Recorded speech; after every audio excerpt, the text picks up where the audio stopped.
What up, y'all? I'm back, man. We got a lot of good things to talk about, and I got one of my brothers, man. Like it's crazy, man. You wouldn't even understand it. We about to get into a lot of hot topics about Harlem. You know, things that we do, and you know how New York cats is real trendsetters, man. That's what it's all about, man. So y'all stay tuned. I got some.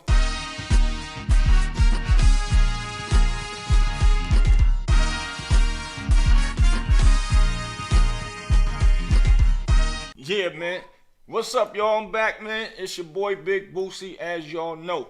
And y'all know what I do. I bring that real flavor for y'all, man. Real informative stuff, man. I got a hot person been working. He been working, putting his work in from the ground up. Y'all know him. Y'all seen him grow up, basically, with his career. From a young cat all the way up to the things that he doing now. A person that make me proud because I knew him when he was younger. And I always seen him working on his own. Always being loyal, always on time. So y'all gotta give it up for my boy Unkasa, man. Unkasa from Dipset. What's up, Aunt? What up, Big Boots? Niggas don't know. Big brother right there. Yeah, man. What's good, man? I ain't seen you since the last time you was down here and we was hanging out and all that. But yeah. I've been seeing you making moves on the Instagrams and all that with your clothing line. And yeah. What else you got going on up there, man? Let's talk to him a little bit. Right now I got the it's been about 7 years since I started my merch brand. Right. Vodka. I'm also a cast member of one of the biggest rating web series out called The Brooklyn Way. Oh yeah, I seen that. You doing your thing in that too. You ain't let me know you had acting skills like that, kid. Yeah, man. Yeah, I'm using everything. I'm a renaissance man when it comes to this entertainment. But yeah, I got the clothing line. Right. Got the web series. I also got my own YouTube show called Unkasa True Hip Hop Stories, where it's very informative information about my career and my past in the industry. Right. Just dropped my jewels and my ups and downs with the YouTube community. Right. I just did a collaboration with my guy Luke and his wife Alex Major with the gumbo. I got my own gumbo strand coming out on Christmas Day. Oh, that's gonna be big. Untouchable gumbo, and it's just so many things I got my hand tapped into. I'm also as a consultant with Gusto for the Rooftop movie. They coming out with a Rooftop movie. Yeah, you remember my boy Nat? Nat part of that. Remember Nat? Yep. Nat, that's my boy. He was the first one to give me my first $12,000 check for one of my records back in the day through the distribution. That's big. That's gonna be crazy. That Rooftop shit, that's gonna be crazy. Crazy. So I'm actually hosting a open mic event at the legendary Legends Lounge in Harlem on the 22nd. Oh, that's gonna be big. You gotta come down here and do one with me, man. I'm doing a who's hot and who's not joint. Come on, let's do it. Just tell me. Yes, sir. And just get me on that flight and I'm there. I got you. You already know how we do. So, how did the gumbo situation come about, man? Cause that's big. Gumbo been making noise. They just branded money bags in Miami this week. They just did a big collaboration with Moneybag Yo, and they also just did a big collaboration distribution deal with Cookies with Burner. Right. So my shit came around. Me and Luca been friends for like 30 years, and he told me once he get everything to where he wanted to be. Get ready to have my own strand. Nick, he know I'm a connoisseur of marijuana since I was a young kid, so it's legal. So we doing it the right way. Legal is legal drug money. You get what I'm saying? Why not? It's called. I call it money grow on trees, literally. You feel me? So I got something that I'm working on. I'm working on the paid in full strand, but it's gonna be called PIF. PIF around the top. Yeah. Paid in full, and at the bottom it's gonna be called Everybody Eats, B. It gets you so high you gotta eat, you know what I'm saying? and it's gonna have the my scene from the Paid in Full in the middle of it. Me, Cam. Yeah, that's hard. That's hard. We getting ready to fuck the game up. And then I'm gonna do a second one to it. It's gonna be like but I already got the prototypes and all that, so I'm working on actually somebody growing the strand for me. I needed that official. It's got to play in the leagues of the gumbo and all that. It can't be nothing less, man. You know what I'm saying? You know, we can share resources. I got some info for you. When we get off of this, we can share resources on that. That's big. And I got something for you as well. Akinelli had hit me the other day with something for Luka and all that. It's real humongously. Yes. That's my Akinelli. When I was 17, 18, 18, something like 18, 19, I battled Akinelli at a vacant lot, Dame Grease. That's legendary right there, nigga. That's legendary. Miami a few years ago, I went down there and supported that too. Shout out to Akinelli. Yeah, man. And when we do get off, I'm gonna send you some stuff, man. That's real big, something he got in the pocket. Humongously big, man. But yeah, that's my brother, man. He's one of the guys that definitely show a lot of love to brothers like us that's trying to get, in situations to better ourselves. You know what I'm saying? And he always play a part like that. I used to open up for him and Nori when I was rapping back then. And Ak was at the height of his career, and probably like my third show with him, he used to go out, let me go out there to the board and make sure they got your mics right. This is how you do this, teaching me the ropes and all that. And he ain't have to do that. That's what type of guy that dude is, man. For real. And this just goes to show you how long you've been in the game. Like, if people don't know, Bootsy was one of the first black niggas to rent out Club Speed, all the floors for a party. Right. Boy, Joe Claire there. Ralph McDaniel. That's a fact. That was McGruff birthday party I do. And I'll never forget. Big L was there. Big L. Everybody, man. I spent about $32,000 on that party, man. I remember you had on the white suit with the Gators. I'll never forget. Yes, sir. I had just bought the Benz and all that. We was acting up. That's a fact. Wow. That bring back memories, man. That's crazy. Nah, we had a ball that night. Yes, Nobody was fighting. Nothing. Unlimited champagne. Yes. Each floor. Yeah. That was really the party that set Speed off. For real. Exactly. Yeah. That's what made people start to want to go. Yep, that's a fact. Man, that shit was flooded, all floors. A bunch of bad boys, artist staff, everybody was coming in that joint, man. That bring back memories, man. Wow. Yeah, niggas was on, like my man Dipset, like my bro Dipset. Y'all was on some big meat shit before the BMF. Niggas been doing shit. I've been telling niggas, like, the stuff Meech and them doing, I respect them crazy, you know what I'm saying?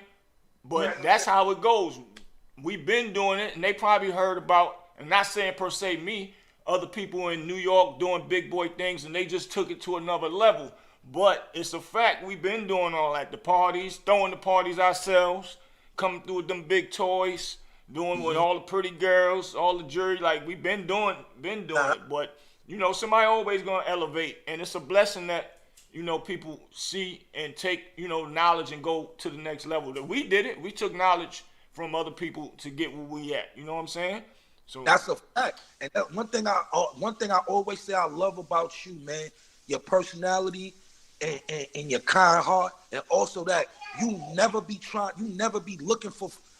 go looking for credit for nothing. You never be like, oh, I did this, I did that. If you know, you know. And that's what I always. You never was a glory boy. You never was looking for a nigga to give you a pat on your back. You just out your heart, and whatever came from it came from. You know what I'm saying? But you never was one of them niggas. I put this nigga here, I put this nigga there, I put this nigga there. You never did it for those type of reasons. You always did it just because you just wanted you to see your niggas eat. Facts, man. That's a fact, bro.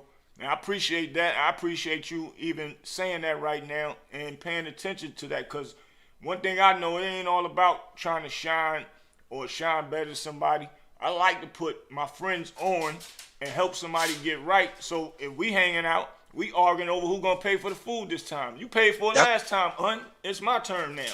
Now it's a fact. You feel what I'm saying? Yeah. And you had your clubs in Durham, booking me coming down there. Like let me tell niggas this, bro. I've never had one of my mentors get me the bag. Boosie always got me the bag. Anything I ever did with him, he always got me the bag, and he always got me the bag before I even did the work. So I always want to salute you for that, big bro. Appreciate you, bro. No doubt. Girl, help me feed my moms and shit. I don't take shit like that lightly, man, because niggas out here don't do type shit like that. Right, facts. Well, one thing I knew about you, you was always a man of your word. That's a when fact. I first met you through Aaron.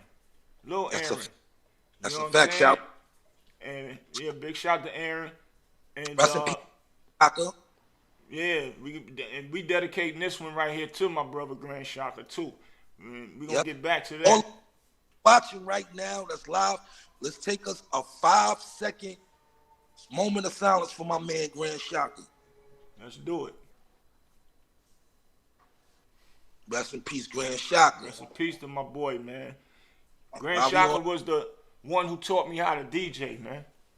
He the one that made me want to go buy turntables and all that. What was those? It was the Technique 1200. Techniques 1200s and all that. Put your cord on it so it don't jump when you scratching and all that. Taught me all that stuff, man. I used to sit down and I was a student of his, man. And it's like we can't forget about my bro, man. Like everybody used to buy his mixtapes. He was one of the cats who started the mixtape game around with Brucey B and Kid Capri. Yeah. Word. Like Shaka, what people don't know, and I'm gonna give my bro his flowers now. Yeah. I owe flowers, but the birth of Unkasa was in his room.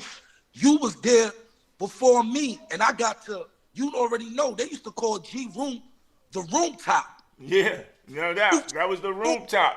That's a fact. I know. Like I said, I was there. I was there for a lot of coaches. I was there for a lot of the shit that shaped us to be the men we are today. Right.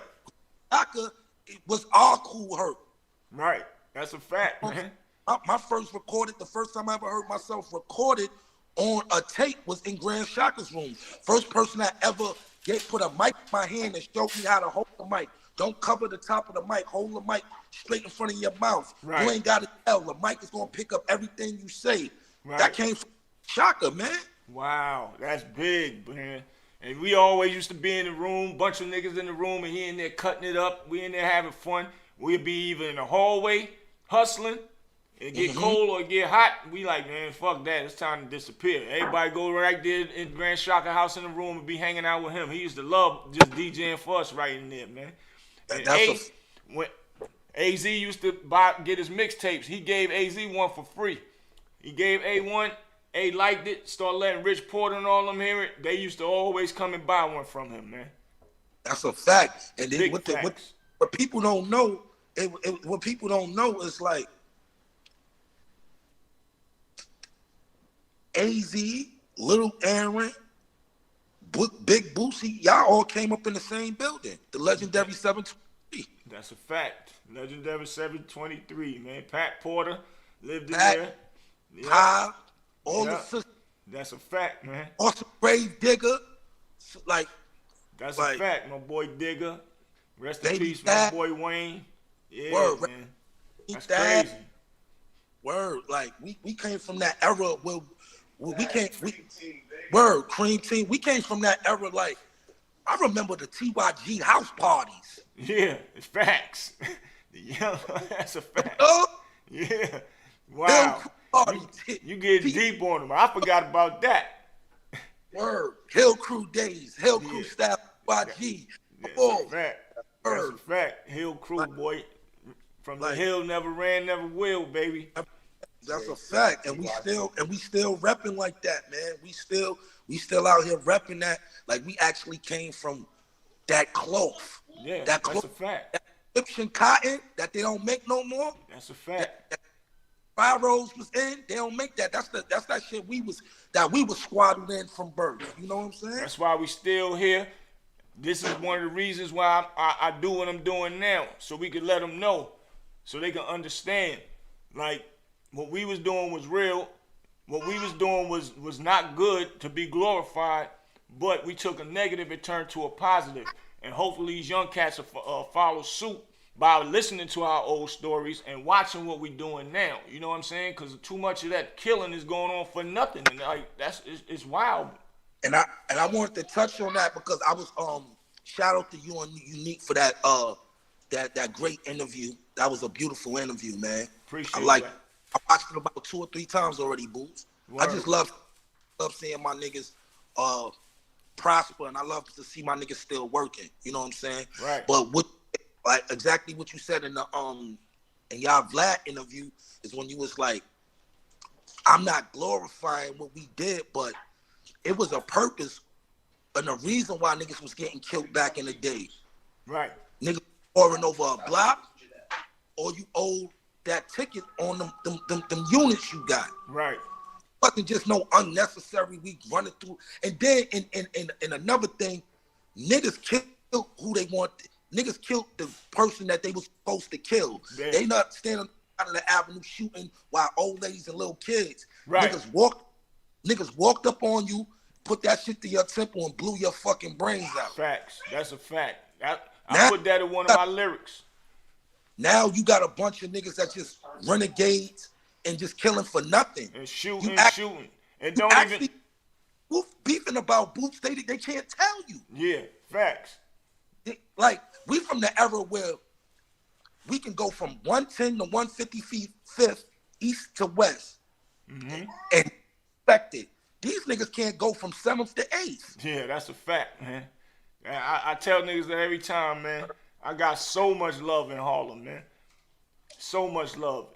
And I'll give the love back, man, because I love to walk from my block all the way down damn near 125th Street and get stopped damn near every block. What up, Boost? What up? That feel good. You know what I'm saying?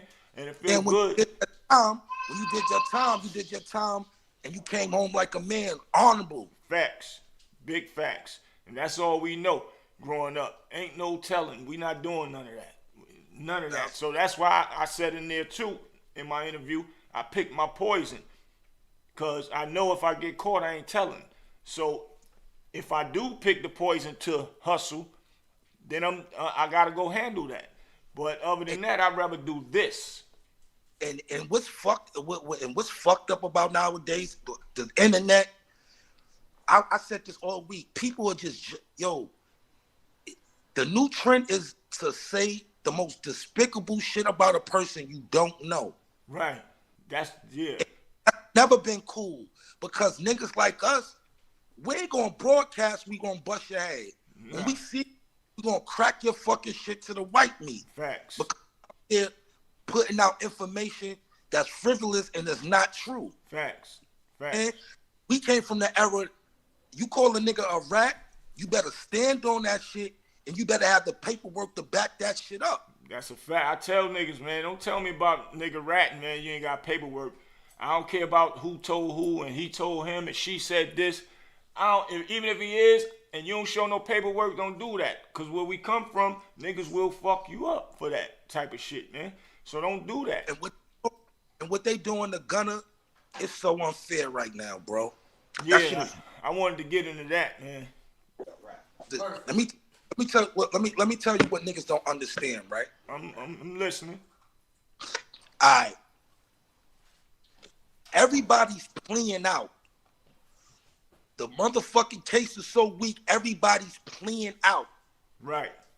All that evidence that they got against Young Thug got thrown away 24 hours ago. Yesterday, yep. Everybody's playing out. What Gunna did was had to admit to his acknowledgement so they can all plea out and not spend 20, 30 years. If y'all don't think that Young Thug informed him through his lawyers and through their lawyers, that's what we just was saying that earlier, me and my partner, man. So I'm listening, bro. Right? He had to take the plea so everybody can plea out. What he did was save them. Right. He didn't act. They asked him simple questions. Right. And If they go back to trial, he can take the 5th. Right. You know, Right. you can't just go around this rat. Yo, they got a video out. Somebody found out where his car was parked at. They throwing blocks of cheese, slices of cheese on his car and all that, bro. Yo, that man niggas is crazy. That man was formed to do that because they was going. Them people was gonna take that initial evidence and try to fry them with it. They did it illegally. Them boys spent hundreds, if not millions of dollars on lawyers, and it's not a federal case. Right. Right. That's crazy. They whole prosecution crumbled in front of their eyes yesterday. They don't know what. Yeah. That was a big win for Young Thug yesterday, man. So everybody come home and everybody get their time served or whatever they gonna get. A lot of people got some apologizing to do. Yeah, that's a fact. And not only that, nobody ain't heard from Young Thug yet to say if he did it. I told him to do that. I told him to take that plea because if he did, it's smart for him to get him out. The reason why he can't do that is because none of the co-defendants could have any verbal, written, any type of contact until this case is over. Right. So the guy was sent through the lawyers. Exactly. Exactly. That you going home. It's the holidays. Go get your bag back up. Right. This against me is getting thrown out. Right. So I'm gonna either get time served or I'll be home in a year with a monitor or whatever. Right. Everybody getting out on the case. The case is weak. Right. Fact. He had to admit to that. He had to take the plea to admit that he didn't take the stand. He didn't make a statement. Right. All he did was take his plea. But what people trying to say with an Alfred plea is when you tell them, you know, everything what you was doing and all that, it opens up the door for them to figure out other things like dry snitching on the other co-defendant. So it'll give the case something to work with on the co-defendant. That's so, you know, that's what Lil Boosie saying. That's what Gully TV Cat saying, and you know all the people that is saying that he is ratting. But after he's never been in that situation, right? And I ain't never been down on no RICO.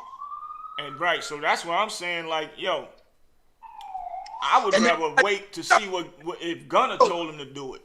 And then now people want you niggas talk about honor and standing up. They want this man to be locked up for the rest of his life. If he would take 30, 40 years for some shit he had nothing to do with, he's an honorable nigga. He's a stand-up nigga. Right. But then he takes a plea that they all have to come. Gunna wouldn't have took that plea if everybody didn't agree on it. Thug told that nigga, yo, Gunna, go admit whatever. As long as it's an alpha plea, cool. Because niggas is ratting. So for the evidence not to come out that can bury me for the rest of my life, take that plea. Take that plea. Right. Get your time served. Right. I'm getting this evidence thrown. Once I get this evidence thrown out, I'm on my way home. It ain't no case. Right. Facts.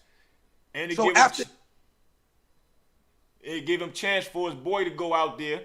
So if Thug told him go ahead and take that plea, go ahead out there and make some more money. Just keep making the money because you're not really a rat. So once he actually say that he ain't a rat, the world gonna have to apologize to him. Once they say that was our plan, that's how they had to beat the state with that shit, then that's a power move, man. That's the only thing I can say about that. It ain't ratting. If me, you, and Duke, we in a car, right? And we know we all got some. He just be with us. He just get money, nigga. He ain't really into what we into. Right. As grown men, we tell him, yo, we gonna take ours.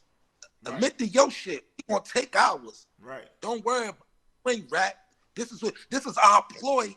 This is our pawn to get everybody the fuck up from under this. Right. Facts. You get what I'm saying? We can get the rat now. Once all this, we can really get all the rat ass niggas away from us that we know that took the cheese. Right. And we can start our lives over getting this bread. Right. Facts. That's a big fact. So I was Like, definitely dangerous niggas in the game. We got like these. Oh, like, yo, bro. As much as and I don't mean to say it like this, Boots, but I know you gonna feel me on this. As much as motherfuckers tried to condemn motherfuckers like being unruly, how they was, right. that shit needed in this game because there's too many fuck niggas that's able to say and do shit to niggas because they got a phone. Right, right. When those type of niggas was in New York, it was order here. That same no fly shit that's going in LA, that shit was once here in New York too. You couldn't just be walking around New York. This shit got as a fucking Thanksgiving sweet potato pie. Right, that's a fact. We don't got no more motherfuckers that you check in with here.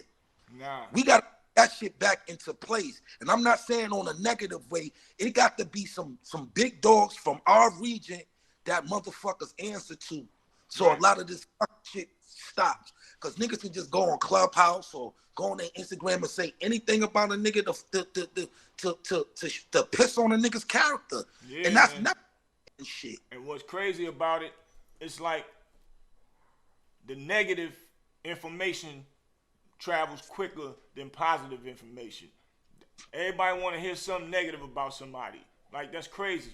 And you know, I'm the type, man, I don't feel like, don't be in my ear talking about another nigga. You know what I'm saying? Like, I ain't really with all that. But the majority of these niggas that do have these platforms that just go at people on a negative or come up with something to say about them that's not even really real, and they just like guessing just to get their numbers up and all that, that shit is fucked up.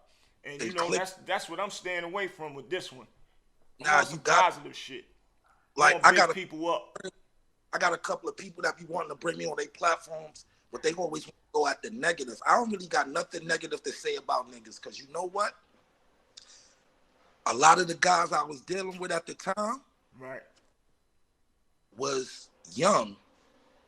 Right. We all make mistakes. Right. We might didn't we at the time we might didn't have the knowledge to take care of business the way it was supposed to be taken care of. Right. Fact. But at the day, as men, you can admit when you're wrong. Right. And move on from that if it don't go in flows. Sometimes it's so super personal. I done went through so much shit in my life due to the music and just being loyal and getting into shit, inheriting niggas' problems by default, just because I'm a part of it. Mm-hmm. I've never been a nigga that's looking for attention. Mm-hmm. I've always been a team player. I'm very big on loyalty. Facts. Until you otherwise. Facts. And I always try to be the glue to everything. You know what I'm saying? I always try to, yo, you don't fuck with him, you don't fuck, but I fuck with both of y'all. Y'all don't really have no issue. Right. Facts. And if you stay the fuck away from him, he stay the fuck away from you, there's no problem. Mm-hmm. But now, everybody got a smartphone, and it's just, everybody just be, yo, the industry is the new WWF. Yeah, that's a fact, my nigga. A bunch of bullshit, man. See, we came up in the game where wrestling was kind of real. You remember that time when, I forgot what wrestler it was, I think they was interviewing him on Channel 7 News, and the reporter was like, yeah, wrestling is fake and all this. Right. And the smacked the shit out this nigga like 3 times. And the nigga was like, is this fake? I just open hand smacked the shit out of you 3 times in your face. Does this shit look fake? Because we game with the Jimmy Snookers, the Iron, the Hulk Hogan. You might get about, what's the name? Savage. Hulk Hogan, got the Andre the Giants. Dog and all that type of shit. Yeah. Now we got motherfuckers that's coming, popping up out the ground. Just a bunch of dramatic shit that doesn't exist. And that's what we rap game right now. Yeah. And that shit's sad, man. Like, totally lost to the fact of how this shit turned to that. I don't know. One thing I do know, how these young cats is beefing is because the internet now, the social medias, they can beef over social media, and then they don't see each other. When we used to get in beef with people, we either had to see them at the club or bump into them at the store or something just happened on a walk by. Now it's they can sit at home, press buttons, and don't like somebody and say, yo, fuck you over the phone, or why you liking my girl pictures and all that. When I see you, it's on site. And now when they see each other, they in the mall, forgot that they was woofing with each other, and they probably got the guns on them, and the gun battle go down in the mall, innocent people get hit. You know, that's just one scenario why it's so easy and why the beefs is so much. And another thing. You know why niggas, let me tell you one of the reasons why niggas is doing this shit, Boots. Niggas ain't getting punched in the fucking face. That's a fact. Niggas ain't punched in the fucking mouth. Niggas ain't getting punched in the face. That's a fact. Couldn't go say nothing about a nigga or do something or say like, nigga, I'ma see you. Like you said, I'm up into you in Justin's. Right. Speak. Because we want that one of those. Yeah, that's a fact. Look. And people it's like nowadays it's totally twisted because niggas be like, yo, I'm gonna get my clout from being an asshole and disrespect the people instead of getting clout and getting your name up for just being a good nigga. Right. You know what I'm saying? Because negativity run faster. That's why. So now they gonna get on quicker that way. And the thing about New York, with fuck New York up, we don't have no culture in New York. Mm-hmm. We playing follow the leader now. When we was the leaders, yeah, we was the trendsetters, man. You know what I'm saying? Now you got, and this ain't no shot towards nobody. When the South wasn't rocking, right? Right. You know what they was doing? They was watching how we was treating one another. Right. We was hating on niggas that live upstairs from us. We was hating on from down the block, around the corner. We was hating on niggas from 135th. We was hating on niggas from 55th. Them niggas was just like, I know how we can beat these up north niggas. Mm-hmm. Let's stick together. Right. And even if we got a problem, we let the money override all that. Let's get the bag. I told niggas them Atlanta motherfuckers stick together, man. For real. You know they put an artist out every goddamn month, even if he a one-hit wonder. And they from all sides of Atlanta. Facts. Let's be from all sides of Atlanta. And nigga see a young nigga, a little 18, 19-year-old nigga got a hot song in the club. He going crazy in Magic. Nigga be like, yo, oh, I like that little nigga. Right. Yo, I'm here. Yo, let's go to the studio. I'm going to do the remix for you. Right. Facts. And now you got a nigga like, that's how the Migos popped. Yeah, that's right. Drake got on their joint and they went out of there. When a nigga want to hop on your record, it's a whole different plane. Yes, that's a fact. Bro. That's a fact. And that's what Atlanta, that's Atlanta success is in Atlanta right now because everybody's continuously pulling each other up instead of stepping on a nigga fingers when he trying to grab the other part of the ladder. You know what I'm saying? They showing each other the formula, how to work a record and how to push it. You know what I'm saying? A lot of us hold back information. You don't want to tell the next person what to do. It's enough money for everybody. Just tell them how to maneuver. And that's why we lost for so long, because we had information. And I'm trying to switch that narrative, and the game is to be told, not to be sold. Right. Facts. And that's a good thing, because that's how I've been moving, man. That's how. That's why what you said earlier, because I always wanted to see my people win. Mm-hmm. I can't eat by myself. I can't go have fun by myself. Like, so why not show them what's going on? I still might get eat with them also. They told me one time before a couple years ago, I was talking with some cats that know about Puff when Puff was pushing Craig Mack. Uh-huh. That nigga said he had to take Craig Mack to L.A. blow the song up in L.A., then bring it back to New York. Mm-hmm. New York is one of the toughest markets to sell records because it's like we hate on each other, man. And now we don't even really have a market. We That's don't really crazy. have a, all the playlist is paid for. So if you hear this song 9 times a day, it's payola. Facts. You know what I'm saying? Train the It's brain. not what you know, it's who you know. You know what I'm saying? Everybody know you gonna have to grease some palms. Yep. That's been the name of the, you know what I'm saying? But now it's this era is more lucrative for these niggas. That's why they saying more money than we ever seen in the music business. We might have seen a lot of street money, but niggas ain't really seen no industry money. How these niggas are saying they coming in an era of information. Right. Facts. The niggas ain't. You the only nigga that ever gave me a contract and you told me, yo, go have your lawyer go check this shit out. Facts. And whatever like in it, I'll make sure I change for you because I really want to fuck with you. Facts. You know, and you ain't have to do that. You could have just gave me a little advance. Facts. Yo, it sold me a dream, but you was like, yo, I want you to learn how to take care of your business. Right. Because it's going to be a time where you're not going to be big buck, product, and you're going to have your own shit. Right. You always told me, yo, I'm trying to teach you how to be a boss. You're going to be your own big boss. And you didn't lie because it became like that. I was my own boss to my own situation. That's a fact.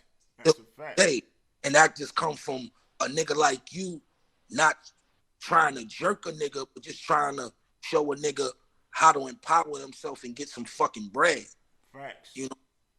Facts. And that's what I respect about you. You always, anytime Boosie, anytime this nigga ever show, walk through anything, he always talk about the bread first. Yo, this is what I got for you. Make sure everything else we ain't even got to talk about. Facts. All right. That's honorable shit. And sometimes I be like, yo, Boost, you know, you big bro, I just do it, just get my fight. Nah, nigga, I don't want nobody doing nothing, especially not my little bros.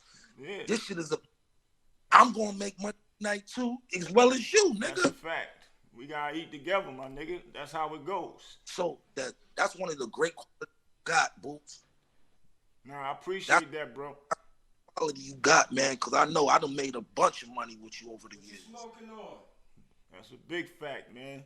Cause it's like I wouldn't want nobody doing that to me. Mm-hmm. AZ, I gotta give him his props.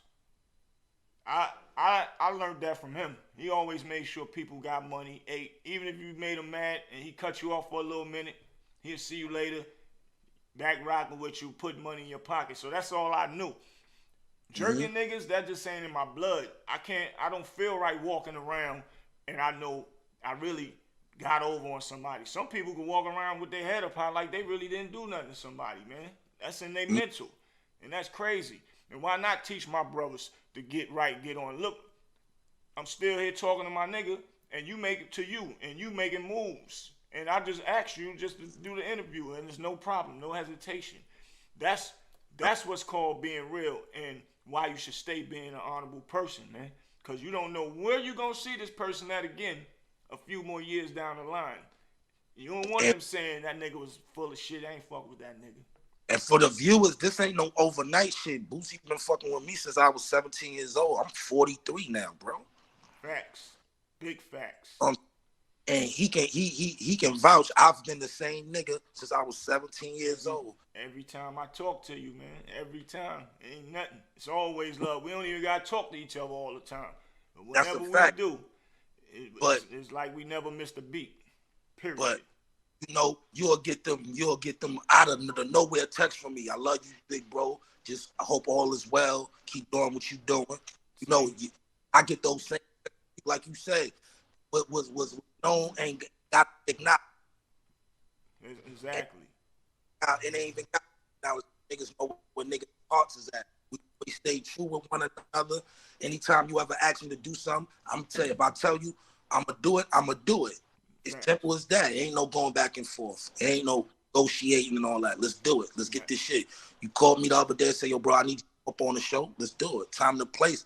I was supposed to do it that day, but I was just so out of it because the big homie Shaka passed away. Yeah. But I was like, yo, we gonna get right, because every time me and Boop sit down, we always have an intellectual conversation that we both learn from. Right. You know what I'm saying? Facts. And that's what I always say. I don't care about what nobody say about me talking behind my back or slick, because they mad because I ain't do something for them or something. You know what I'm saying? Or I've been doing something for them and now I say I ain't going to do it no more, or cut them off when they don't do something as far as if we doing business or, and they get mad and want to talk behind your back. I don't care, because I got too many good people that know my good side of what I do. You know what it is, Boots? Niggas feel too, and niggas have too much entitlement. Right. For shit. Everybody be feeling entitled. Whether it's your kids, your mother, your brother, they niggas just feel, nigga, come out here and put your feet in this dirt with me too. Fact. I don't give a fuck who you is. And I tell everybody, yo, get all that negative bacteria, bad energy away from you. I don't give a fuck if it's your mother, your father, your brother, your daughter, your son. If they bad energy, get them the fuck away from you. Yes, facts. Don't know what it is, because that shit'll rub off on you. Yes, bad, it will. Hereditary. Energy is real. That's a fact, bro. And be loyal to the ones that's loyal to you. Loyalty only works when it's reciprocated. Right, facts. That's facts. I can be you all day, but if you're not loyal to me, it don't count for nothing, because it's only going one way. But if the loyalty is reciprocated, that bond can never be broken. Even if a nigga have an argument with his nigga, when a nigga can sit down and write on a piece of paper a nigga goods and his bads, and the goods overweigh the bads by 10. Facts. That's a relationship worth mending. That's because yes. On the road, on each other's journey, we ain't have too many rocky roads. Mm-hmm. That's a fact. Down a nigga, if a nigga bads overweigh his goods, that's a nigga you get the fuck away from. Yeah, if you a nigga just so argumentative and just so pig-headed and don't want to listen to nothing you bringing to the table, you stay the fuck away from that nigga. As men and being loyal to each other, we gotta come at a minimum. We gotta meet in the middle, the red line. Right. What you got to table today, Boots? This is what I did. Oh, I don't like that, and I think you should do it like this. I bet. I critique that, but I need you to critique this from me as well. Bet. Right. We gotta come. Yeah, see eye to eye. That's right. Yeah, we gotta meet. That's a fact. You know what I'm sometimes you can agree to disagree too, and just do it the right way. That's it. Because we only gonna do give constructive criticism just to better each other. That's what it's all about. It ain't trying to be better than you and outshine you or nothing, or who get the credit for something. Nah, I want to show you how to do it right, so you should be right. That's it.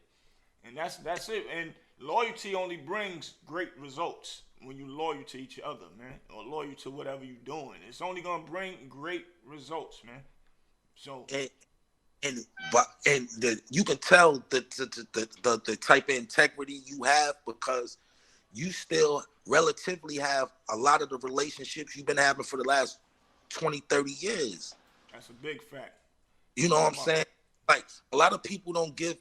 I'm like, a lot of people ain't come from that era I come from. Niggas don't remember the Die Hard records. Right. Niggas don't remember the niggas that was doing this. They always talk about the innovators from the South, like Master P, and that was doing it out the trunk. We was doing that shit too. That's a fact. It was just that niggas, we didn't have the resources. We had the know-how. We had the play. We just didn't have the resources, because niggas ain't want to share the resources. That's so it's longer, because we had to go out there. I went on hiatus for 3 years to learn the business and to learn myself. Right. That's big. I can make dope music I want. I can make all the dope clothes I want. But if I'm not happy with myself, it's not going to go nowhere. Facts. You got to be right within self. Niggas be like, oh, damn, why this was working for him and not for me? Because you're not right within self. So tell me, Is there anything that you can actually give yourself and pat yourself on the back for that you learned in the music business itself? Or besides that, your clothing business, your clothing line? Yo, I'm so humble, bro. I never pat myself on the back for nothing. That's Cause what's up. I the You person deserve your flowers too, though, bro. But I get it. the person that the entity that I owe is the Most High. Facts. I pat him on the back. Thank you, Allah. You know what I'm Yes, saying? yes. Because we here for a limited time, bro. And there's one thing that do always tell me. We be having our intellectual conversation. He always be like, yo, bro, all this shit is a vanity. None of this shit don't mean nothing, bro. Them chains on your neck, these boots on my feet, this car I'm driving, this shit is all a vanity. Because when we go, we can't take none of this shit with us and it don't mean nothing. Take off his dad. You think any of that jewelry he bought means anything? Any of them cars, them houses, that shit don't mean nothing. That boy gone. He's not here to even enjoy it. Right. It don't. That's a fact, man. That's So, a fact. ain't that the only thing a nigga can't take from me is my knowledge. You could take a watch from me. You could take a car from me. You could take a chain from me. You can't take my knowledge. Yeah, that knowledge, you get it all back. And when your number is pulled, your card is pulled, and it's time to go with the maker, he want to know what the fuck you learned while you was here. Yeah, and what you did that was positive while you was here. That's You a know, fact. I don't never pat myself on the back because I'm not done yet. That's what's up. I'm not done. We got big things to do. My producer, man, he a big fan of yours too, man. He wanted to ask you something, man. Go ahead, Jax. Yo, All right. in your time in the industry, right? You know, moving and shaking.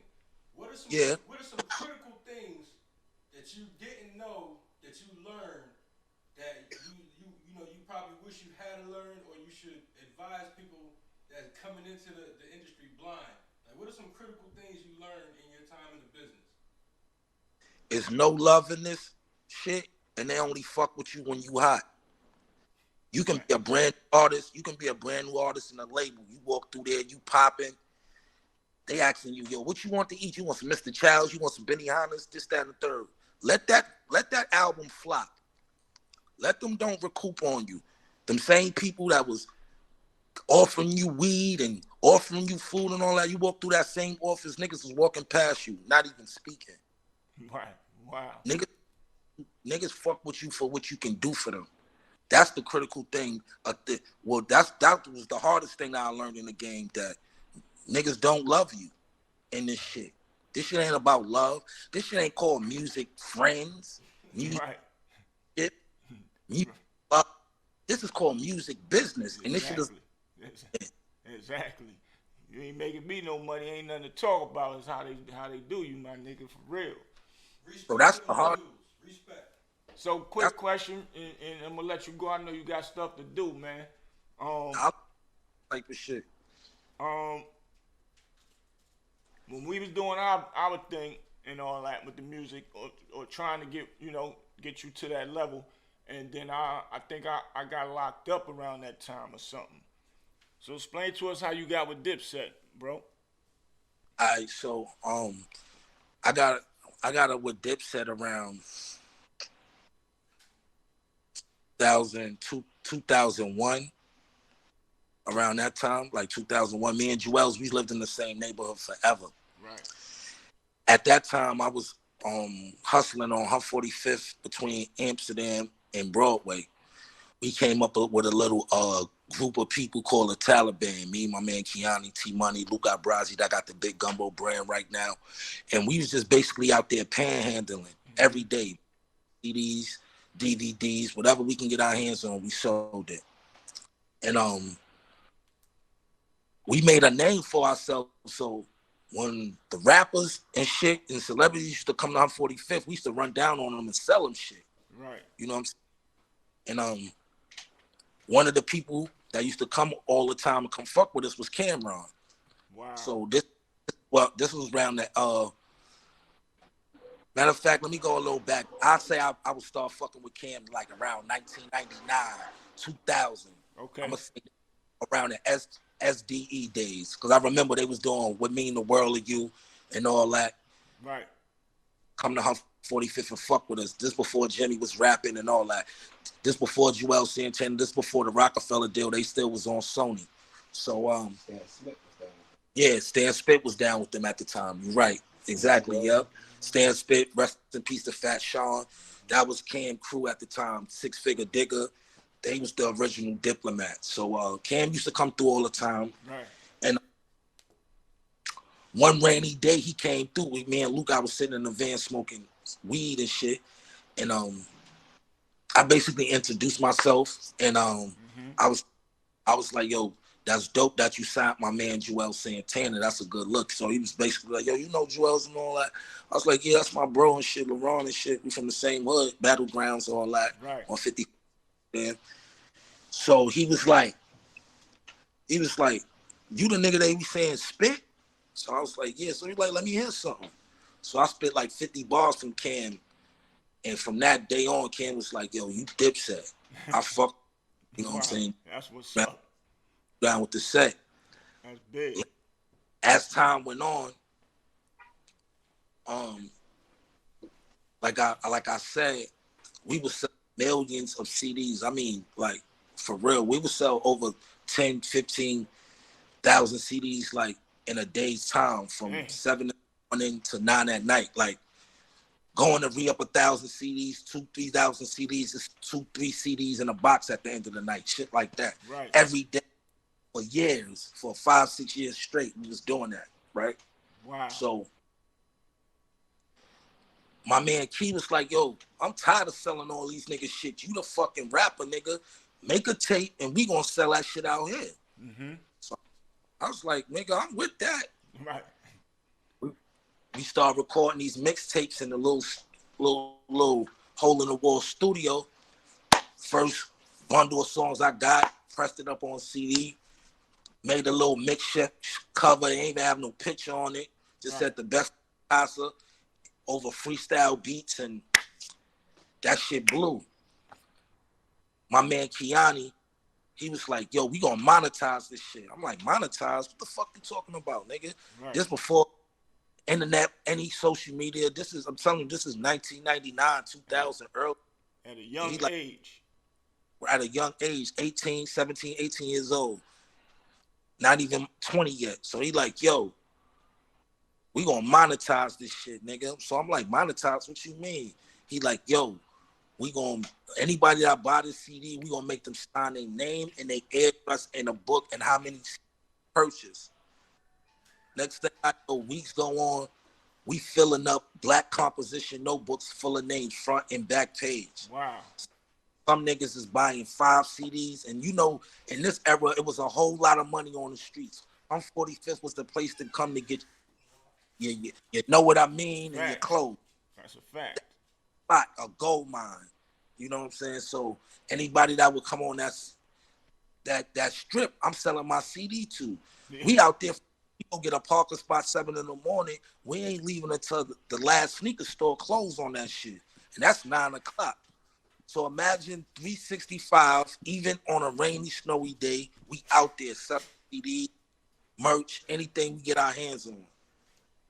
So now we got this big conglomerate of people that's out there from Harlem, from the Bronx, all the celebrities, all the rappers fuck with us. Now we got music. Now this shit is buzzing. Right. You know what I'm saying? Buzzing. Anybody to come home 45th, I'm battling them, chop them niggas heads off, send them niggas on their way. So now it's like, now it's a big thing. Like, yo, it's a kid on her 45th, Unkasa. That nigga's nasty. That nigga's nasty.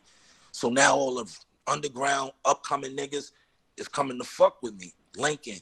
Right. You know what I'm saying? God bless his soul. Fred the Godson, J.R. Ryder. He was, Fred the God was in a group at the time called TBM. I think that's still for the Bronx Most Wanted or something like that. Fred's a good dude too. God bless, man. Super good dude. French Montana. He went by Young Frenchie at the time. He used to come to 45th. Like, everybody used to come fuck with us. You know what I'm saying? Right. And that's how, you know, we wind up, you know, connecting with Cam on that level. So one of the guys that used to come fuck with us all the time was this guy named Headquarters. He was a big promotional guy. He used to ride around in a promotional van and give out the merch and shit like that. But he used to come buy the weed and come fuck with us. So he was also the head promotion at A&R for Raucous Records. You remember Raucous Records with Mos Def? At the time, I think Howie McDuffie at the time was the CEO. Right, I remember Raucous, definitely. Yeah, so he used to just come through and fuck with us all the time. So at the time, they was putting up their numbers as a black independent label. You know what I'm saying? So yeah, he had his plaques and shit. He said, I want y'all niggas be helping me move some of this shit too. So come fuck with me. Come to my photo shoot. Y'all my street team. You know what I'm saying? So we went out there in front of the old Yankee Stadium and did a photo shoot. Yeah. Cam pulled up on us, chopped it up with us for a minute. He was about to go fuck with a female shit. Yeah. With him, he kept going. Now these guys that used to always come fuck with us on 145th, they had artists. Like I said, they had an artist. They had French Montana. Mm-hmm. They had a white artist that was just as nice as Eminem named Highlight, and they had another artist by the name of He'll Rell. Right. So they used to all come to 145th and talk shit about this He'll Rell dude. Right. So I'm like, how do y'all niggas bringing this nigga up to me? I'll crush anybody. I'm the best. Nobody can fuck with me, nigga. I'm king out here, nigga. Right. You know how I fuck my shit. You one of my, you know I'm a heavy shit told. I'm not humble with rap. I'm a humble human being. But if you want to talk rap and all that, and you want, I'm gonna crush you. Right. So that was basically my mentality. So them niggas pulled up. They have the Bronx pulled up to the Yankee Stadium. They hopped out. And they had a van that was black and silver, had their logo on it, looked like the Raiders van and all that. So they hopped out. They was like, yeah, He'll Rell right here, you talking shit. I'm like, let's go. So he spit. And when I spit, that nigga ain't spit no more. You know what I'm saying? Yeah.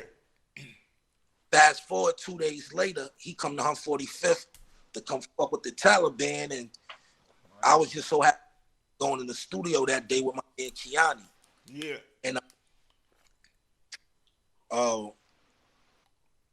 we went and recorded this freestyle over the Rockefeller beat. This is a fresh, new spanking beat that came Memphis Bleak did. This was like his welcome to the rap song, but we did the shit, and I threw He'll Rell on it.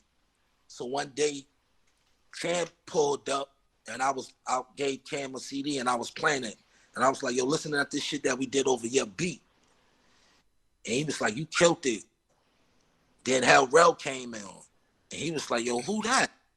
I was like, "One of my boys from the Bronx and shit. He nasty, right?" He was like, "Yeah, yo, I want that nigga. Where he at? Call that nigga." Right. Luke up, called He'll Rell up. That nigga He'll Rell came to the block.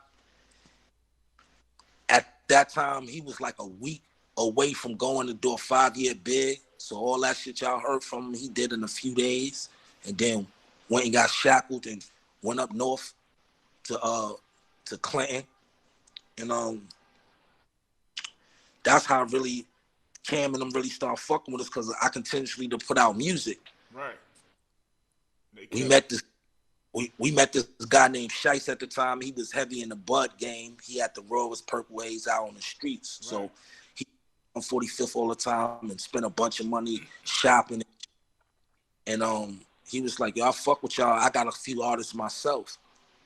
Let's do a collab tape." So we was like, "Come on, let's do it." So we did the first tape we did was the Taliban versus Purple City. We had G Wells. We had K Slate, actually. Rest in peace, K Slate. That's what I forgot. R.I.P. my boy, man. K Slate had hosted those tapes, those early Purple tapes. He was the host. Right. Basically charging us second to nothing. You know what I'm saying? So shout, want to give him his flowers. So that's what's up, man.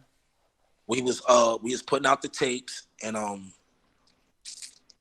During the second go around, the drop part 2, the Bully and the Hustler, Lucian Shice,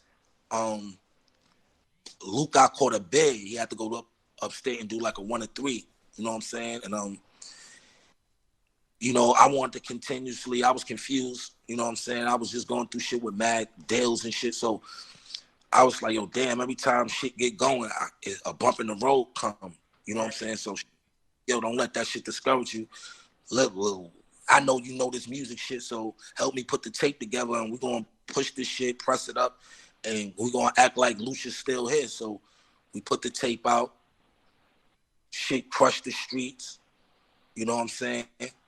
Luch did like probably almost like 18 months or some shit. So in that 18 months, me and Shice was just putting together tapes, busting that shit out. About time Luch come home, we got the shit rocking. So you know what I'm saying? But they ain't really see eye to eye on business. You know what I'm saying? Luch was more on the streets at the time, so he wasn't really business savvy as far as business. Right. But Shice was, because, you know, he was dipping and dabbling around different people that was. So he was, you know, he was a quick learner. So he just put his, you know, he put his marbles to work. Mm-hmm. So I seen the friction coming. So I said, yo, so nobody don't feel like slated or nothing like that. Right. Luch, get you some paperwork. I'll sign it, and you be my management. And I'm gonna continuously do this, put these tapes out with Shice. We're gonna keep this ball rolling. If it ain't broke, ain't fix it. Mm-hmm. We wind up running a studio, getting our own studio, shit like that. And we start putting out all these dope themes and dope pull-out covers and shit like that. Yeah. And we really buzzing this.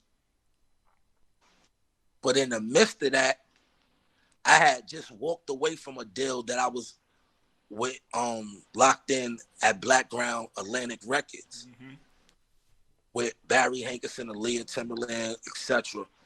That deal fell through due to staff change. Right. I can either be shelved and sit there and get put out whenever they want to put me out, or I can leave with the low money they pay me and keep it pushing. So that's what I did. Right. One of the guys that I was working with that helped me get that deal was my guy Bryce Wilson from Groove Theory. Okay. On the big single out, Tell Me What You Want Me To. Yeah. So he called me, and I know that other deal fell through, but the kid that you battled, Lupe Fiasco, they got a big record deal and a production and a distribution. They want to sign you out there, but it's only one thing. You got to move to Chicago. So I was like, man, I ain't, you know, shit, this can, you know, let me chop it up with my niggas, because I'm really committed to my niggas right now, because we got some shit popping in the city.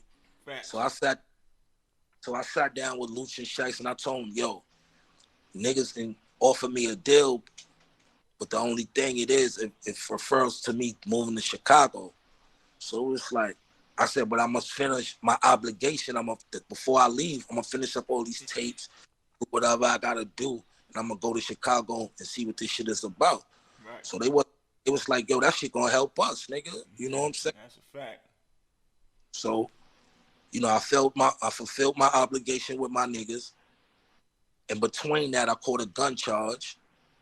So as I'm waiting on my going back and forth to court, I moved to Chicago. Right.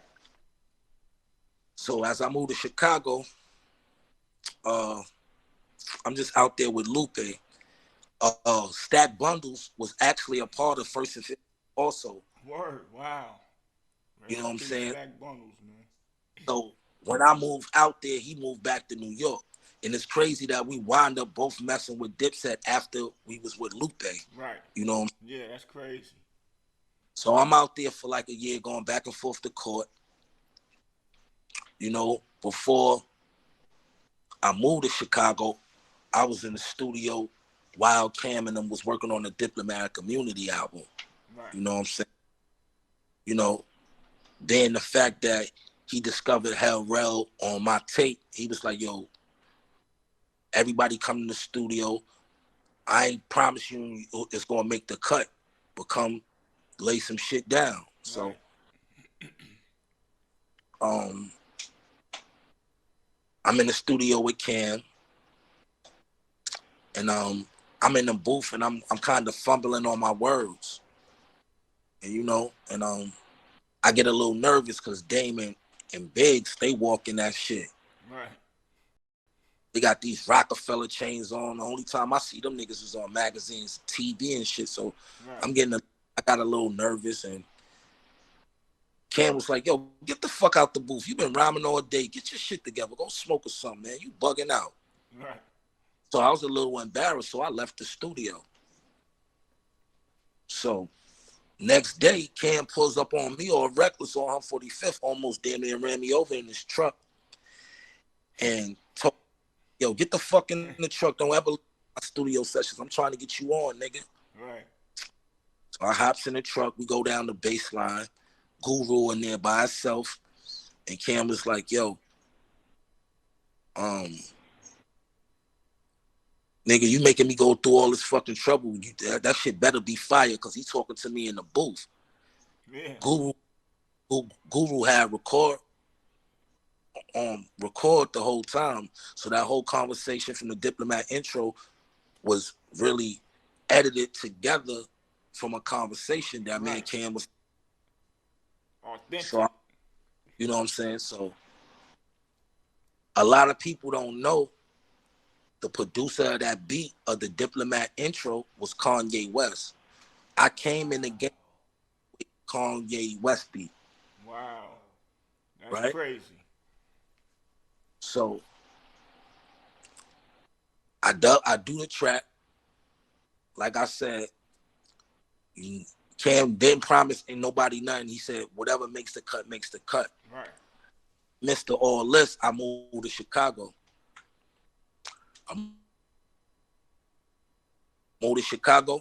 Recording a bunch of music. My first night in Chicago, my guys take me out for a night on the town. Right. We pull up to this club called E2, one of the poppin'est clubs in Chicago at the time. But when we pulled up in front of the club, I just got a real fucking bad vibe. Mm-hmm. So I told niggas, I'm not going in that club. And they try to talk me into prove that they was the toughest niggas in Chicago. And I told them, it's not about how tough you are or who you are, what this is. Right. If I'm in New York and I'm going to a party and I'm not feeling it, I'm not going in. So don't take this personal. So it was like, yo, Joe, whatever you want to do, it's up to you. So I was like, we can go back to the studio and just vibe and get some. So we go back to the studio. We go back to the house that we was living in. I was living with 3 producers, my man Bugs the Beast, my man Prolific, and my man Dan Ryan. When I tell you, these are some of the best producers in the world. I'm talking about to this day. My man Bug the Beast, he's about 4 or 5 Grammys in right now with Kanye. He did a lot of that. He got shit on everybody album right now. He got a whole lot of shit on. He got shit on Drake and 21 Savage new album. He's a Grammy winning producer. Yeah, he a big dog. And he a Gemini like me. So shout out to Bug the Beast. So we're in the house. So I get tired after recording. It's about 4 or 5 in the morning. I go to bed. About 7, 8 in the morning, I get a big knock at my door. Like niggas is panicking or something. So they like, yo, Joe. The word Joe is Chicago slang. That's equivalent of us be like, yo, what up, Dick? You know what I'm saying? Like, right. So they like, yo, Joe, come downstairs, Joe. You saved our life, Joe. How you knew, Joe? You something else.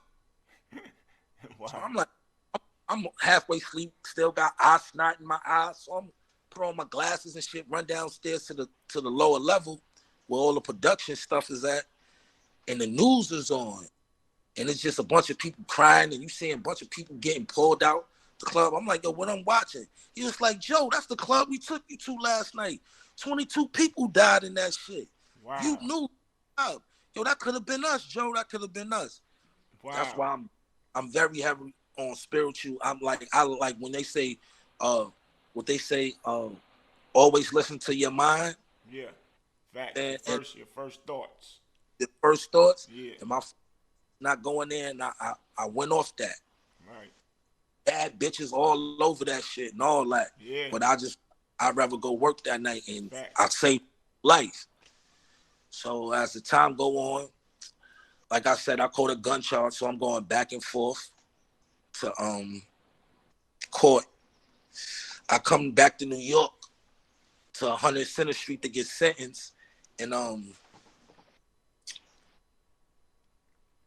after I get my sentencing, which was 5 years probation, first thing I did was call my niggas in Chicago, like, yo, I'm on my way back home, such and such. They was like, yo, bro, everything you seen is gone. The cars, your jewelry, your clothes, they raped, the feds came in, smoked them. I'm like, what the fuck you talking about?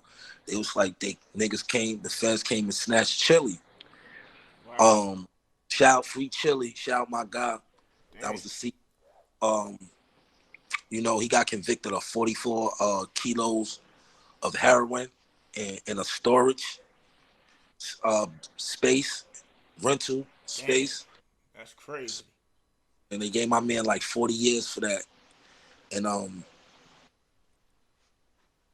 I just feel like the music business is kicking me in my ass again. I'm going through all these trials and tribulations. Right.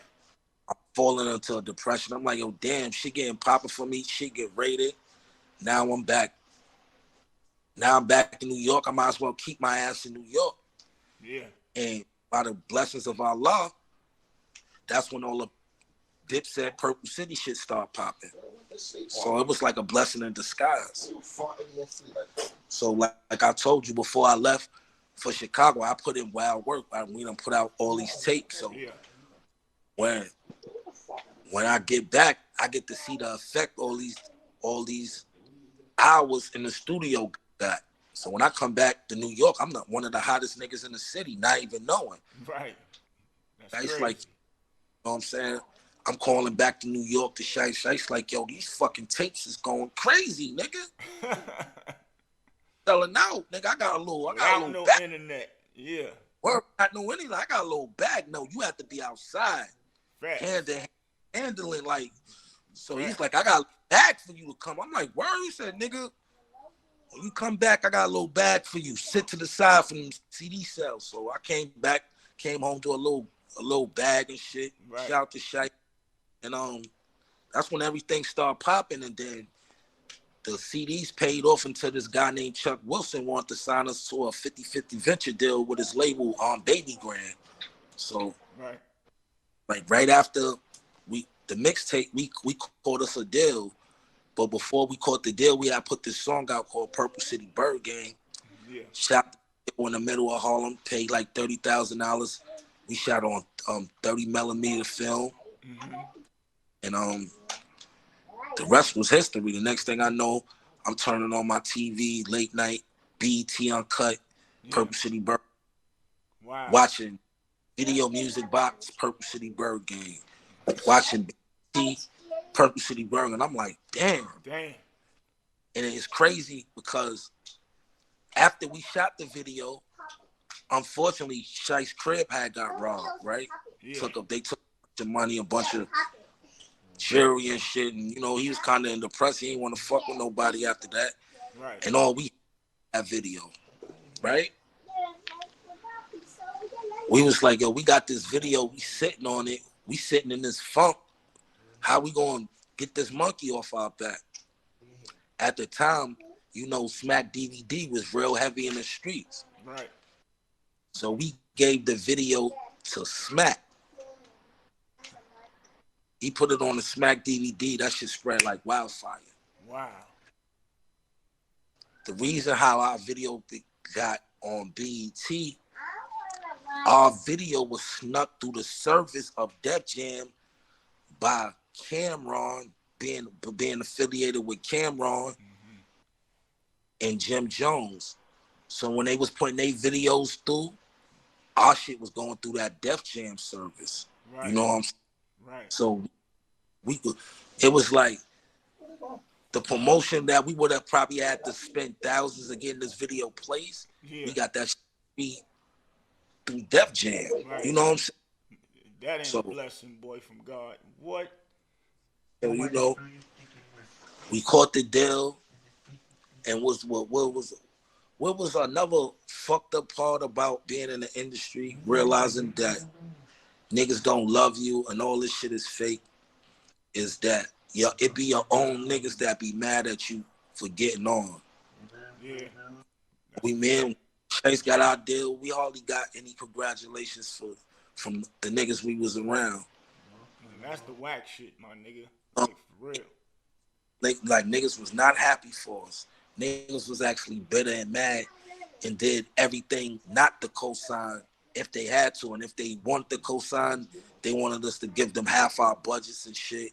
Yo, I can go on about the L's of the game, and it's very ill. It's like, yo, bro, this shit is nasty, bro. That's why, like, when God put people in my life to show me it is fair niggas out there, such as yourself, I'm saying, that you always told me, like, yo, I'm gonna make money regardless, nigga. I'm trying to get you. I'm good. That's a fact. The big face hundreds, like, look, nigga, I'm good. I'm doing this for my niggas. I love y'all niggas. Y'all niggas got talent. I got money, outlets, and resources. I'm gonna put this shit to work.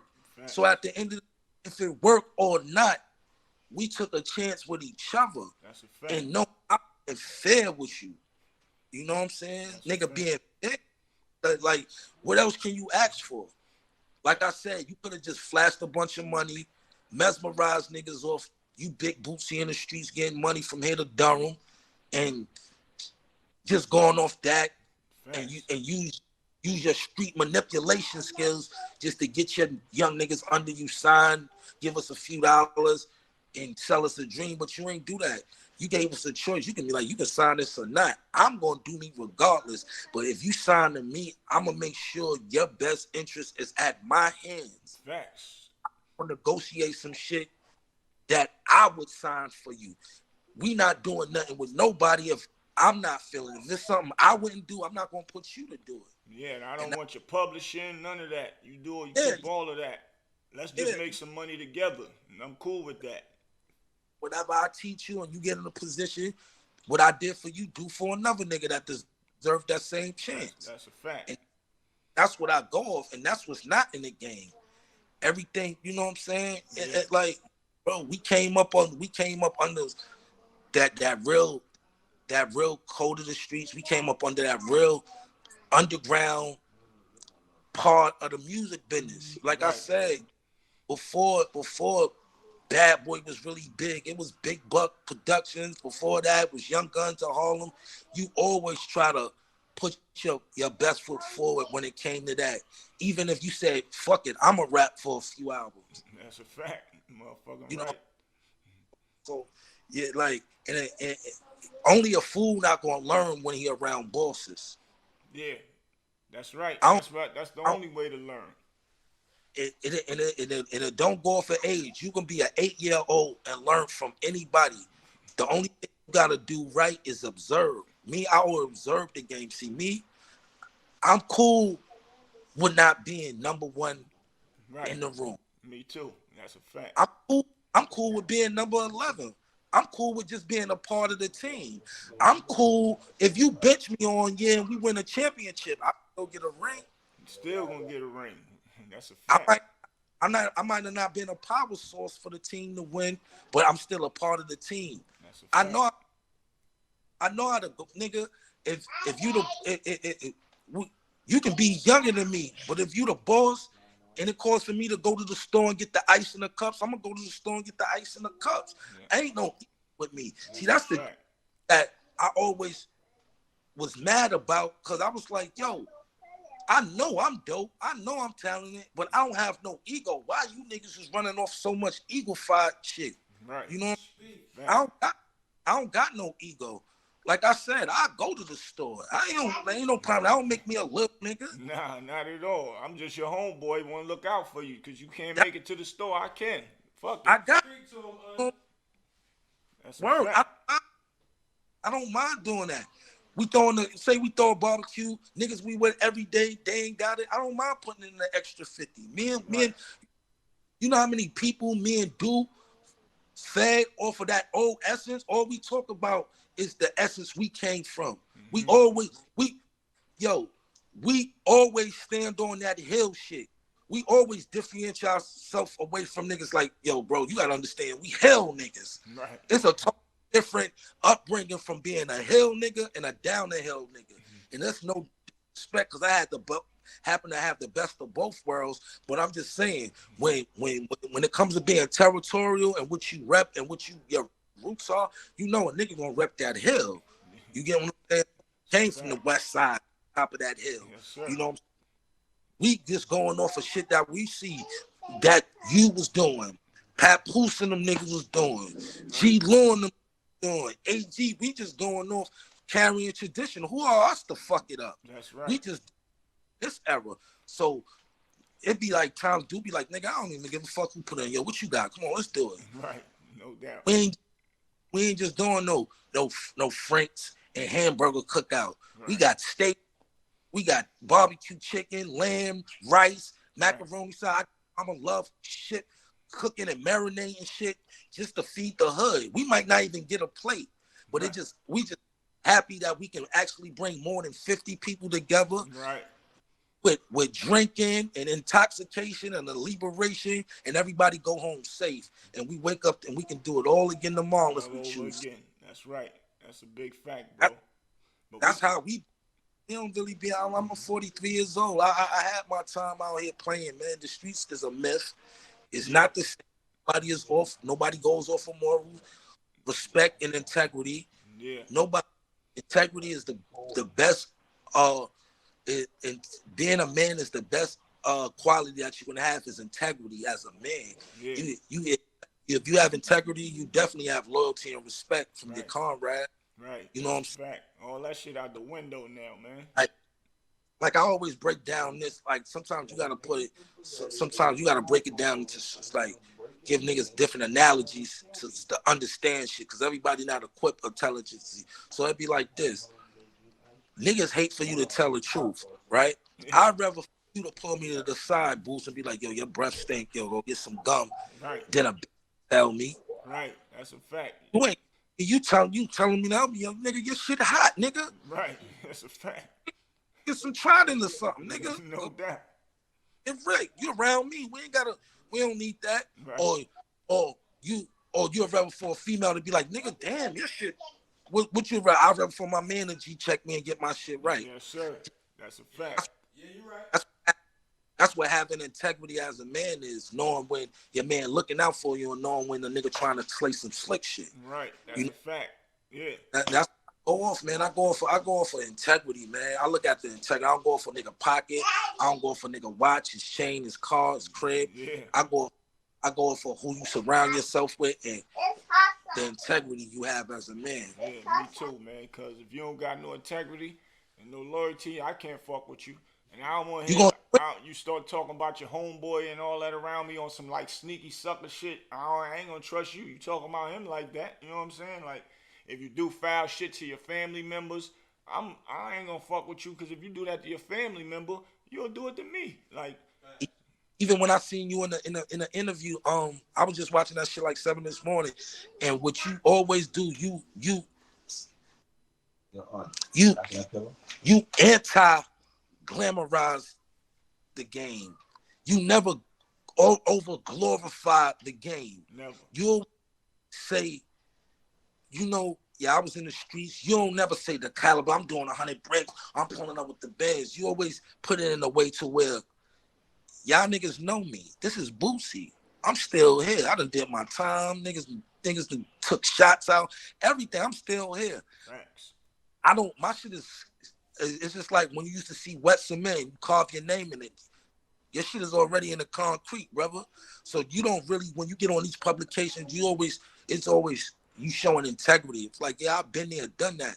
I'm not here to glorify. I'm just trying to school the young brothers. Or if you going to do a certain way to do it. Right. Facts. And that's You know what what I'm it's saying? all about, bro. Quick question Uh-huh. before we leave: are we getting another album from Unkasa or a Oh, mixtape? yeah, I'm definitely on top of the year. You going top of the year is gonna be more music, and I'm doing an R&B album too. So Okay. to give people, show people that I do other genres of music too. I'm also gonna do, and um, like I always was experimenting with other music. So I'm gonna give y'all a hardcore street tape, which y'all know me for, Right. spitting that shit. And I'm gonna definitely give y'all different genres of music too. But Right. I'm always true to my core fans. You Right. know what I'm saying? Right. And I'm and my I discuss with you off the air what my moniker will be for Right. my R album because it's gonna Right. be a total entity. It's not gonna be Unkasa. It's gonna be a totally different entity, and I don't want to blow it up. I want Right. everything. You know, I'm gonna fill you in. So when you Got you. said you, that's little bro. Facts. Oh, okay. No Now doubt. I on with it, but it's gonna be bigger things. I wrote a movie that I'm trying to get shot. Trying this to fail, which I'm going to get shot on the top of the year. It's called Love Hurts. Okay. That's It's hard. it's it has comedy relief in it, but it's really around survival, domestic violence. It got a whole bunch of topics that boil into one. That a lot of topics that we as black as a community that we need to tap in more. You know what I'm saying? That's Um, good. Yeah, domestic violence film. yeah. And I mean to cut you off, but I teamed up with one of my partners. His name is Terry D. Film, and he working with his boys named Jeff and Profluent. But I helped out a little bit because I wanted to see that come to life because I know my boy was working hard for it, and it's a domestic. It's on Tubi right now. It was on Dope. it was on Prime, but it's on Tubi. But it's a domestic violence film about a girl falling in love with a dude. He acting like a good guy, and then later on, his true colors come out and was beaten up to the point where he almost killed her. We got Joanna Man in there, Omar Gooden is in there. It's a good story, being that you said that. And see where you thinking that is smart because most of our films be all about bang bang, shoot 'em up, and all that. You know what I'm saying? You taking a Yeah. different route. That's more longevity, and Yeah. more other people get a feel of something different coming from a We, black we person. got we got the New Jack Cities. We got the menaces. We got Right, the boys. right. We got the. How many times? How many times we gonna just keep showing? Facts, We know flip coke and buy BMs and stay on the block with a big chain and facts. nigga and the favorite nigga out of the movie at the end dies. Nah, we gotta switch the narrative because that's not how life really is, bro. Facts, and I commend you on that, kid, because You know? that's how we always think when we want to say we're gonna do a movie or write a movie. It's got to be about our hood problems and shooting and robbing and killing and sneak thieving each Like, other. a lot of people wouldn't know that you had the best of both worlds growing up. You had your mother and your father in your life. You get what I'm Facts, saying? facts, People don't. A lot of us ain't come from that. A lot of us came from single mothers home. Single mothers home. And my condolences too on your dad too, because I right. never. Appreciate that, no doubt. But it's just like that's how long I knew you. Like I'm family. Like I ain't even a That's a friend no more. fact. You family. That's a fact. So it's just like when it comes to just being truthful with self and just building, man, that's what it's all about, man. We gotta switch the narrative on things. Right. We have Facts. it's like even with like somebody asked me this, right? And they was like, yo, how you feel about Dame doing a Paid in Full too? I was like, yo, you know what? I think, and this is no disrespect to nobody. I just feel like we have better stories. Not saying that narratives of lives from Harlem that's true stories. It's time to actually let Rich rest in peace, man. You got a movie. He's a world renowned. You got guys like Young Thug say Rich Porter in his raps. So he done lived on. He done put something here that's living way past him.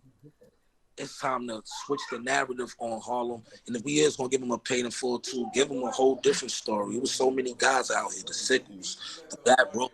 Well, being that you said that, um, Pay the Full 2 gonna be a series like Power. Dope. It's not gonna be a movie. You're gonna Cool. leave that classic alone. So it's gonna be a series, right? So, but being that you said it, you know, it's other guys that was big that could be paid in full too, and the name Unique Mecca Audio came up. Unique Mecca, and I'm only saying it, and I ain't saying it because it's my brother, that's my dude, and all that. I mean, the history just speaks for itself. He was the one that was doing it big after A&M, if not bigger. You know what I'm saying? He was, you know, but that story. The story alone, Club 2000, like if you wasn't like not too many niggas could say they was in Club 2000. I happen to be one of the young dudes to have enough pull with the older guys to have me in a club that I had no business in. First person I ever took to a club at 15, 16 years old was Gangsta Lou. He had me in Fat Boys. He had arguing with the bouncers. Man, y'all gonna let him, man. Right, yeah. So I got like that's a whole movie in with stuff. That's why I'll say we always gotta paint it. We gotta switch up the narrative. Facts. It's books, it's merch, it's clothes, it's so many stories on Rich. It seems like he'll never finally get his flowers the way he deserves them if people keep depicting him in this light. Like he was more than a crack dealer, bro. He was a brother, he was a father, you know, he was an uncle, you know what I'm saying? It's just like it's just crazy that we sometimes as black men we always salute the drug dealer, you know what I'm saying? And I did a piece of merch called Drug Dealer Dream, right? Yeah. And I used the razor as the logo, and the drug dealer dream, the drug dealer that comes from the hood with the integrity, is to get out the game. And I switched the whole narrative to the drug dealer's dream.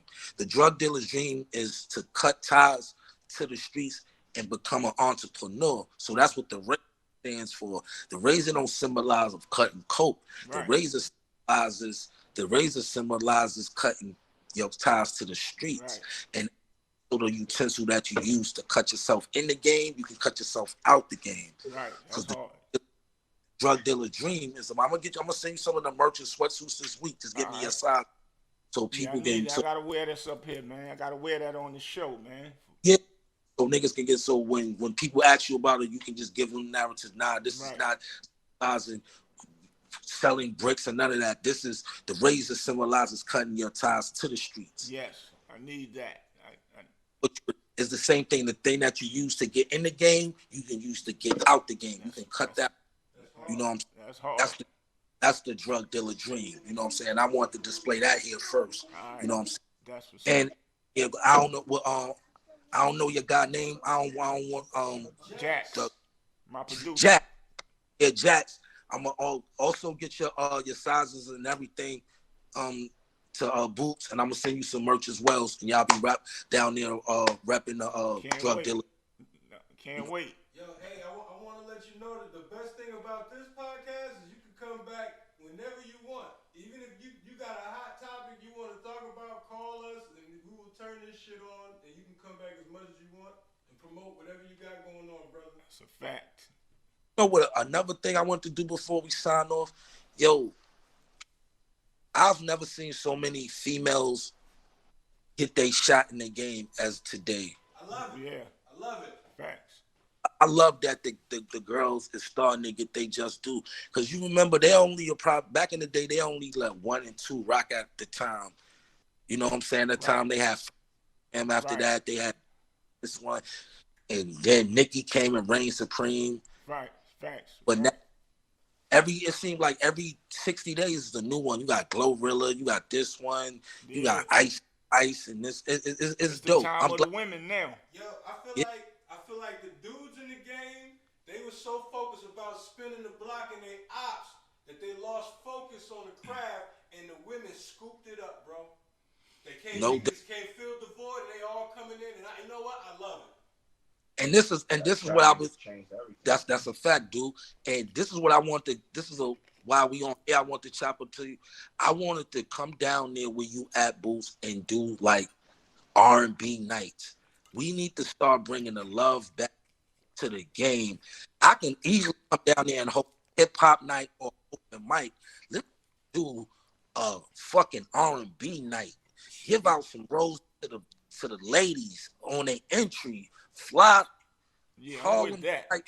That shit, you know what I'm saying? Like really vibe off some R&B. You know what I'm saying? Yeah, I'm with that though. Cause Friday, Thursday, let's do it. Let's put it together. Let's do it. I'll come out there. Let's do it, man. Right. For real, like love, because that's what's missing from the game. The love. You might have went in the studio and was talking your Young Guns of Harlem shit, but when you was riding off in that Benz, it was some Luther playing or some me. Motherfucking right. Frankie Beverly or some shit. That's right. Y'all niggas. That's a fact. I've been like, yo, this nigga talking all this gangster shit. This nigga ride off playing this smooth. Ride that smooth shit, my nigga. Play no shoot. Anita Baker. Yeah, all that fly shit. Yeah. I got the now, but as I'm older now, I understand. You got the fly journal on your side. You about to go something to eat. Be smooth. It's the time for that wild music. Yeah. And this is the shit that I learned from y'all niggas. Like just by observing. Thank you, bro. Just by observing. Like, oh, it's a time and a place for everything type shit. That's a fact. Stupid chain on is a time to have this nice little watching the pink ring on. Exactly.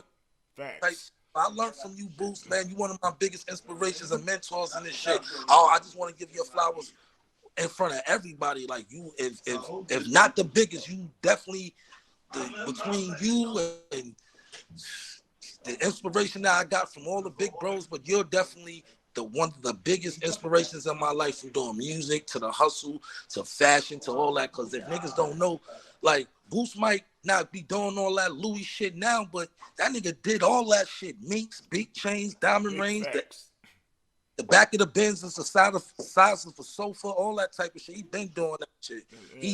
That's why I ain't pressed for none of that no more. I did that. Exactly. Like if you like me, Boost, I'm good. I'll have the same sweatsuit for a week. I'm good. I like going to the bank. Exactly. Yeah, that's where I'm going, to the bank, for real. And when I buy jewelry, it's gonna be for sale. Exactly, bro. But I appreciate you, man. Thank you. I'm honored for the platform. Let's get this R&B night together. I gotta meet Jackson in person. I feel the vibe. This was a great vibe. Right. Like I told you, my time is your time, and it's just like I have fun doing this, and it was real informative, to let people know. You know what I'm saying? I try to hit every angles and not miss nothing. But you definitely did, man. And I appreciate the love also, bro, and give you your flowers, man. And I'm proud of you from where you came from all the way up to now, man. We got more things to do, but I'll be hitting you in a minute, man. So y'all know what it is, man. One of the greatest, a young legend, Unkasa, man. Y'all know what it is. But before I go, I got to do one more thing for my bro, for my Respect the Throttle fans out there. Yes, sir. That's a fact. Yes, sir. Respect. Yeah, these the Respect the Throttle hoodies. Fire. You gotta send me one of them up here, Boots. It's already up there, baby boy.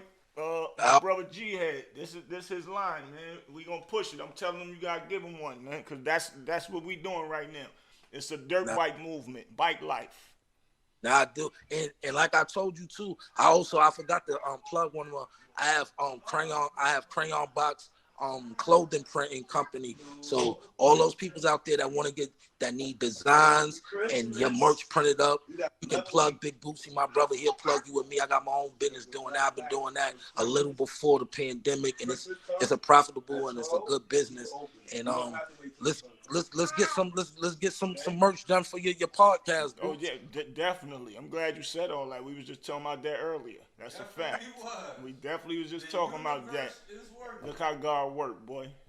Nah, I got you, bro. Let's do it. I love more. Thank you. I'm very honored for the time you took out to just chop it up with me, man. Vice versa.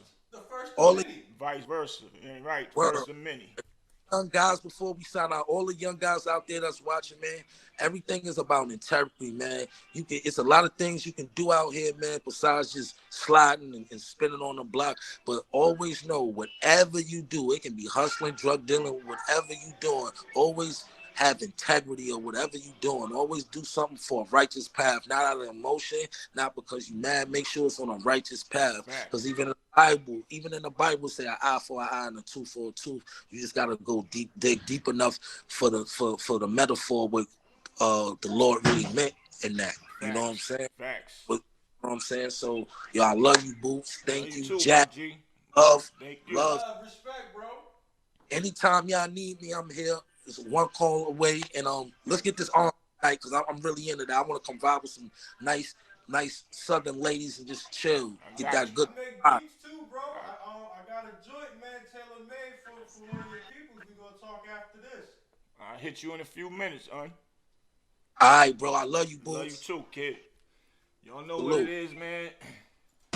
Right there, y'all just learned a lot of hip hop history, a lot of Dipset history, a lot of how it actually starts when you are actually promoting yourself as an artist and what it might turn into if you stay consistent with it. So you know what it is, man. Another episode of that street knowledge. I'm only gonna bring you the knowledge, man, for real. And it ain't all about the streets. It's just about how you work your magic, man. See y'all later. Your boy Big Boosie signing out. Let's go, Jax.